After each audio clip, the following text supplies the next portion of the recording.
On est dans ce que certains auteurs en psychosocial appellent la norme d'internalité, c'est-à-dire ce qui nous arrive est dû à nous. Et non pas à l'extérieur. La minimisation de ce qu'en sociologie on appelle les déterminismes sociaux, quoi. Ce qui permet de dire aux puissants, si je suis puissant, si je suis riche, aujourd'hui beau, fort, intelligent et modeste, c'est grâce à moi, je ne le dois qu'à moi-même. C'est d'ailleurs le discours de notre président de la République, de dire qu'il suffit de, si on veut, on peut. Enfin, ça fait des années, voire des décennies qu'on entend ce discours-là, au point que on s'attribue ce qui nous arrive. Alors quand c'est positif et qu'on est sur le sommet du panier, c'est super. Narcissiquement, ça fait du bien. Quand on est en dessous, c'est du sel sur les plaies, parce qu'on est déjà dans la galère, on est déjà indésirable, indésiré. Et en plus, le discours ambiant, l'air du temps, nous affirme que c'est dû à nous. Donc rappeler aux personnes qui sont dans ces situations que y a un contexte qui leur est défavorable, que ce n'est pas une raison uniquement interne, uniquement personnelle. Je crois que ça fait déjà un peu de bien. Voilà. Ouais. C'est quoi la situation aujourd'hui pour une personne qui arrive en France exilée? Toi, tu vois quoi? Du soupçon, énormément de soupçons. Sachant que un des phénomènes qu'on observe quand on est victime de violence de manière générale, ou quand on est victime en tout court, c'est de souvent s'attribuer la cause et d'avoir honte de ce qu'on a vécu. C'est pour ça qu'il y a énormément, par exemple, on en entend plus parler aujourd'hui, heureusement, des violences sexuelles, et on se rend compte à quel point énormément de ces violences sont tues. Parce que oser avouer qu'on a subi une violence, qui plus est sexuelle, c'est déjà s'exposer à un regard sur une éventuelle faiblesse, et il y a quelque chose en soi qui nous pousse à se dire oui, est-ce que je suis pas responsable? D'ailleurs, ça a été le discours qui a été tenu aux femmes en particulier pendant longtemps sur quand même elles l'ont cherché, etc. Donc oser dire qu'on a subi quelque chose, c'est déjà un effort considérable. C'est déjà un premier pas vers pouvoir se reconstruire après les violences. Et donc soupçonner la personne qui vient se plaindre d'une violence qu'il a subie, c'est vraiment appuyer là où ça fait mal, quoi. C'est vraiment mettre du sel dessus, quoi. Donc ce soupçon-là, il est partout.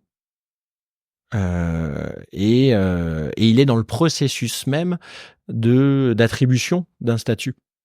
En fait, depuis 1951, la France a été signataire de la Convention de Genève avec beaucoup d'autres pays, convention qui octroie des statuts de réfugiés.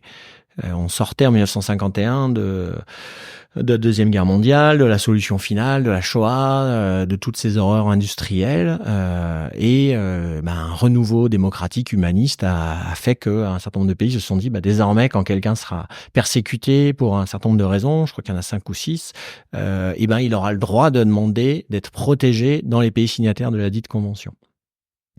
Donc ça, pendant des années, pendant quelques décennies, ça a fonctionné sur une figure du réfugié à protéger.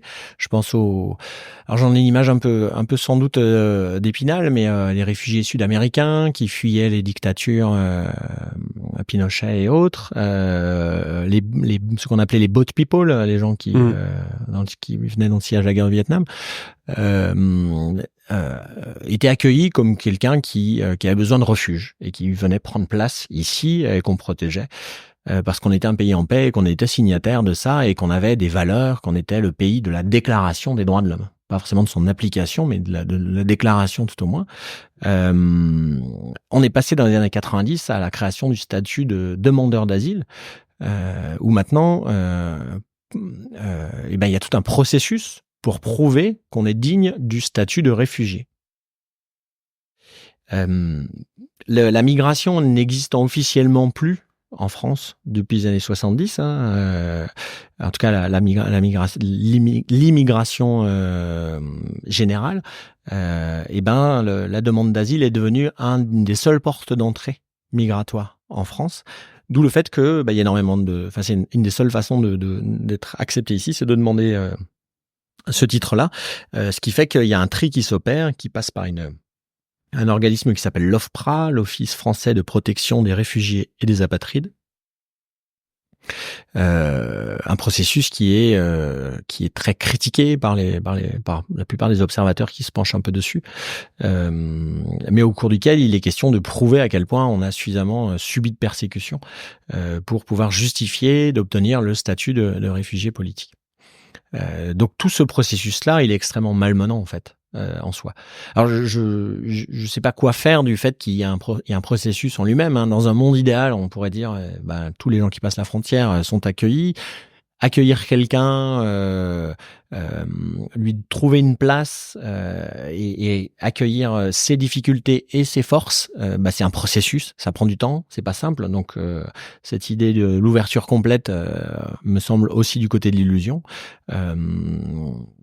Et en même temps, demander à quelqu'un la couleur de l'uniforme des personnes qui l'ont violée quand elle était encore au pays me semble un tout petit peu problématique sur un point de vue de la déontologie de nos pays des droits de l'homme, quoi.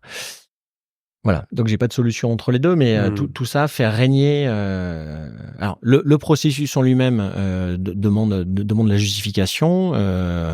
La fermeture de la forteresse Europe fait poser un regard de resquilleurs, d'envahisseurs potentiels sur chaque personne qui arrive dans notre pays.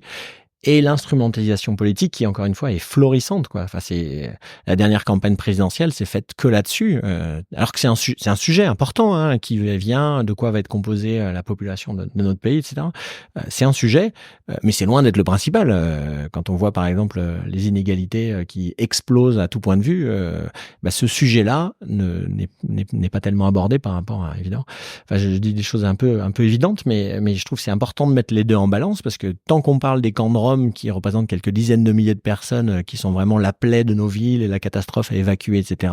Et on parle moins des accointances entre les dirigeants et par exemple les gros intérêts financiers pour aller rapidement, quoi. Donc il y a vraiment un rôle essentiel qui est donné. Je pense que la figure du migrant aujourd'hui a une fonction centrale dans nos sociétés de détestation collective. C'est vraiment je sais plus comment ça s'appelle dans 84 de Orwell, dans 1984, il y a le moment de la haine, hein, la minute de la haine, il me semble. Voilà, là on a une figure, détestons-les cordialement, regardez, ils sont différents, ils viennent nous envahir, et en plus, ce sont des musulmans, tous, sans aucune... voilà. Donc on a cette figure-là. Ça marche bien, ça marche bien, ça concentre. Et puis par ailleurs, ces mêmes populations sont surexploitées dans un certain nombre d'entreprises qui par ailleurs sont florissantes, hein, qui viennent livrer les repas pour nous éviter de nous déplacer de nos canapés, etc. Enfin voilà. Donc il y a une double fonction à la figure de l'étranger aujourd'hui, et ça a des effets forcément sur les personnes. Sur effectivement ce soupçon et cette douleur dont je parlais tout à l'heure, et puis cette relégation sociale et cette impossibilité, cette grosse difficulté à pouvoir faire fructifier tout ce avec quoi il ou elle arrive d'ailleurs, quoi. Donc il y a vraiment du dégât de fait chez les gens.